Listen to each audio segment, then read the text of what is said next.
ल साथीहरू यहाँनिर चाहिँ आफ्टर फर्स्ट सेसनको सर्भिस तुरेर खानपिनको व्यवस्था यहाँनिर गरेको छ।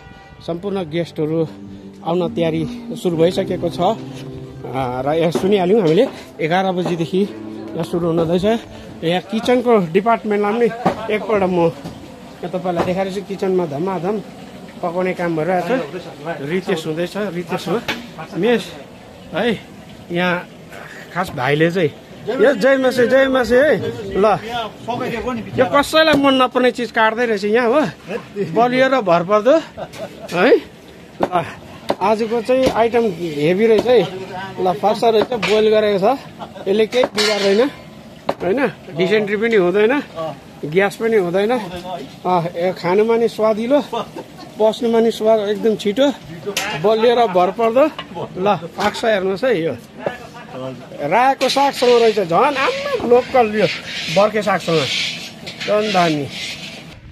माथिल्लो तला हो र माथिल्लो तलाबाट चर्च मुनि छ, एउटा ग्राउन्ड फ्लोरमा पनि छ। विश्वासी जनहरू यहाँ भट्टाभट आउँदैछन् है। एकदम यो भोलिन्टियरहरू दमादम खटिरहेको छ। ल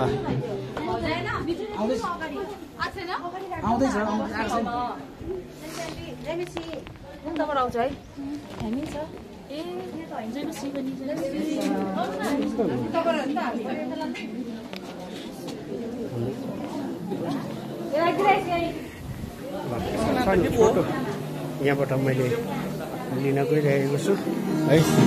2 दिनको कन्भेन्सनको बारेमा छोटो सबैलाई जयमसी। ग्रेस इभान्जेलिकल चर्च खरसाङको 19औं आत्मिक वार्षिक सम्मेलन आज 11 अनि भोलि 12 तारिक अक्टोबर 2025मा हुन लागिरहेको छ र अहिले हामी भव्य तयारी गरिरहेका छौँ। तयारीको चरम सीमामा छौँ र अब हामी केही समय क्षण बाद 10:30बाट हामी हाम्रो एनुअल कन्भेन्सनलाई सम्पन्न गर्न लागिरहेको छौँ। हजुरहरू सबैलाई एनुअल कन्भेन्सनमा हार्दिक स्वागत गर्न चाहन्छु। अनि तपाईँले अनलाइन पनि सुन्न सक्नुहुन्छ अनि तपाईँहरू आशिषित बन्न सक्नुहुन्छ।